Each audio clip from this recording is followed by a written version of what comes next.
Hey guys, it's Danny. Today is the 1st of December, so it's time to take a look at the orchids we had in bloom for the past 2 months actually, because in October we only had one in bloom, but in November we have quite a few, and a few new orchids that we're gonna recap. But before this, let me just extend a happy National Day to my fellow Romanians out there, today being the 1st of December, the National Day of my home country. And I just want to say, I miss my country. I don't know if you've ever felt this, but when you are in your country, you see all the bad stuff, everything that's wrong with your country, but you fail to see the good stuff. And like everything, there are bad stuff and there are good stuff in this world. But it's important to see the good stuff as well. And for that reason, I do miss Romania. I appreciate it for what it is. I love my people, and all I wish for is that Romania becomes the country it deserves to be. And I wish you all the best in the world. Alrighty, with that said, let's take a look at the orchids. And yes, we have the Brassavola Little Stars in bloom right now. Not exactly in full bloom, we still have some buds there. But yeah, she's looking fantastic. I really love this display a lot better than how she used to be. If you remember, my Brassavola was mounted and she was kind of growing in all directions. But with this setup being planted in a clay pot, she really does look a lot tidier and I really love it. And if you don't know, Brassavolas are those orchids who release fragrance during nighttime. And wow, what a fragrance. It's one of my favorite fragrances in the whole orchid kingdom. Now I have to say the Little Stars is not the champion. The Brassavola cucullata, which I lost, is the champion when it comes to fragrance. I know some people who cannot sit in the same room with that orchid. 1 or 2 flowers can kick you out of the room immediately. And as much as I enjoy the fragrance, I don't think I would enjoy sleeping in the same room with a Brassavola cucullata, but with this one, I think I can. So if you're looking for that fragrance of the Brassavola, if you like it, but you would like it to be a little bit toned down, the Little Stars is the perfect candidate. And here we have the Adaglossum Summit Frenchtown, one of my favorite colors on an orchid. And you might say, well, why? Because it's not very bright colored, it's not all sorts of pinks and all of that. Well, yeah, but most orchids are all sorts of pinks and yellows and things like that. Have you ever seen such a rusty orchid? Pretty rare, right? This is why I love the Adaglossum. I love the flowers. I did notice though that there are a few varieties of this hybrid. Mine has a tiny flower, as you can see, but I did have one before this one that had a bigger flower. I sadly lost that one, and I will do definitely with this one. And he's looking okay, he's growing okay, but it does appear to have some variations. If you're lucky enough to find the big flowered one, then get it, because it might be a little bit more rare than this one. Fragrance-wise, this really doesn't blow my mind. It smells a little plasticky sweet, very similar to some Brassia orchids actually, but I don't love it for the fragrance. This one, I love it for the rusty and beautiful colors. Now back in October, we had the Catasetum White Delight in bloom, and he was the only one in bloom, so no point in me making a video. But every time this orchid blooms, it's such an occasion.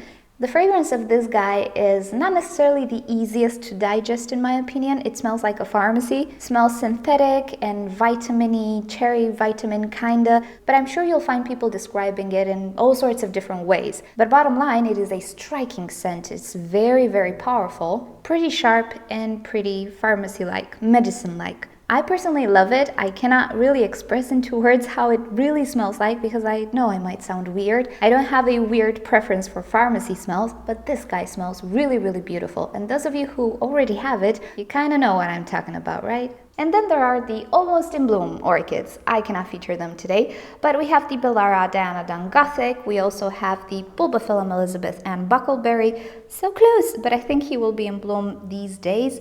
Also, we have the Cattleya Hawaiian Splashleya. We have here and there some flower spikes on some Oncidiums. Rachara, I really do think she will bloom. Something's growing in there. There's also the Epicalia Rene Marquez. There are quite a few who are announcing some blooms.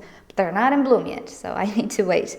But there were also quite a lot of orchids that I purchased this month, so let's recap. Up there we have the Phalaenopsis Big Lip that I featured in a different video. She's kind of losing her flowers. I do not mind because the orchid is not the prettiest, and by that I mean in the best of shapes. I need to repot it and figure out what's going on with the roots, but it is a special Phalaenopsis due to the shape of the lip. Now next to it we have another Phalaenopsis that my boyfriend insisted I buy because he really liked it. I did not find an ID for it just yet. I'm sure I will find it. I've seen this hybrid quite a lot, but of course if you already have an ID for this one, let me know. Now those were two non-fragrant Phalaenopsis, but this one is fragrant, and excuse the little lights, I'm doing a little experiment. So this is a J-Host Pink Girl hybrid. It's a little bit different than the one I have in the sense that it has more purple, and it does smell quite nice in the morning or whenever sun hits the flowers. Another mini Phalaenopsis that I do enjoy quite a lot, but it's not fragrant, is the Sogo Vivian. It's a recent purchase, but I suspect the flowers will last quite a long time on this one. She had a few buds that are just opening now, so she's kind of fresh. I am expecting her to lose her flowers next year, not this year. And of course the Miltoniopsis, which I'm really happy about, and yeah, I really hope I can keep alive in this climate. In the video when I purchased them, I mentioned the ID, so you can find a link to that video in the description below if you're interested in the names and all of that. And yes, these Miltoniopsis smell amazing. I actually went back to that store and I found this one. This is the Red Tide. Actually went with the intention to buy some Miltoniopsis for somebody else. They didn't have many left. This was the only Red Tide they have. It really isn't a bushy plant and I'm really afraid of that. I don't like something about it, but I took the risk because it was quite cheap. She was the only one left, so I'll give it a go. I hope she's gonna do okay. This is one that you didn't see because I purchased it at a later date. But of course we have the Hair Alexander and Newton Phals right there, and that Miltoniopsis, the Newton Phals, I'm really happy I have it. I was searching for a waterfall Miltoniopsis for a lot of time, and all of these orchids pretty much fill up my greenhouse at the moment. Each time when I'm in the greenhouse I can only smell the Miltoniopsis, and whenever somebody comes here they ask, what's that fragrance? Which one of these smells like this? And I direct them to this corner of the greenhouse, and of course here the fragrance is pretty powerful. It kind of hits your face. I love Miltoniopsis. I so wish I can care for them properly. And my most recent acquisitions, the Cymbidiums, which are in bloom. We have the pinky one, still no ID, guys. I'm sorry, I'm not sure if I will find an ID. If I find it, I will let you know, of course. So this is the pinky one, still no fragrance. So yeah, this one is not fragrant. But the other one, the bronzy one, is indeed quite fragrant, and it smells like hyacinths. Although much more like the Dendrobium Comet King Akatsuki than anything else, which in return smells kind of like hyacinths, but not really. It's an inception of a subject here, but it smells really nice. That's the bottom line. And that is about it with the blooms. As I was saying, there are a few more orchids that are announcing blooms or flower spikes or stuff like that, but they grow really slow. But I'll give you a short update. This is the René Marquez. She's really plumping up that sheath. Am I focused on it? I don't even know. Then we have, oh, the Berriota. I was telling you that I'm not sure if that's new growth or buds. It's buds. So we'll have a few flowers from this guy as well, but it's gonna take a while. Here we have the Ivana Gara. Again, it's gonna take a while. Here we have the Raychara. Again, it will take a while, but there's something going on in that sheath. Here we have the Hawaiian Splash Leia with only 2 buds, but that's okay. I don't mind it. It's just gonna take a while. And so on. We have the Twinkle. I was telling you that he will not bloom this year, but he will. He has a tiny little spike here. Also very nice. I've noticed buds developing or starting to form on my Aranges here, and this is the Aranges citrata. Again, with this one, it's gonna take such a long time until I see blooms. What else did I see in spike? Okay, the Cycnotus Jumbo Puff that I purchased recently, he is developing his buds, but very slow, a little bit slower than the Cycnotus Wine Delight. Here we have the Victoria Regina.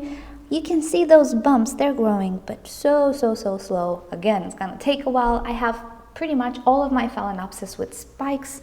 This is my older J-Host Pink Girl. She has a spike right there, and again, it's gonna take a while. So most of what I have right now are in spike and buds, and I'm not sure when they're gonna bloom, so not a lot of flowers. But I really do hope that once my orchids are established and properly growing, they will go into their normal blooming rhythm, and I will always have something to show you at the end of the month, because this month, not so much. We'll see next month. So alrighty guys, thank you for watching. Hope you enjoyed it, and hope this gave you some ideas of what to purchase next. I forgot.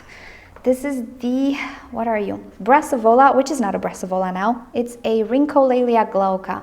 She came, oh, come on, Hoya. Hoya, please. So she came with this sheath, which is still developing, even though I had to repot this orchid and I managed to destroy some of the roots. She's creating new roots at the moment, and I really, really hope that she's gonna surprise me with a bloom, because this sheath is developing. So yeah, quite exciting things to happen in the future, but when will they happen? I don't know. We're gonna see. Alrighty guys, thank you for watching. If you've enjoyed this video, please give it a thumbs up. If you hated it, give it a thumbs down. Subscribe to my channel for daily orchid and plants videos, and don't forget to turn on notifications. It's that little bell next to the subscribe button so you never miss a video. And with that said, I'll see you guys next time. Bye! Now I'm in a pickle. Here's the Dendrobium Helix that I recently purchased. It came with some flowers. They're all gone. Lo and behold, I have some nubbins forming. I think they're brand new spikes. Problem is, this orchid does not have roots. I was forced to cut everything.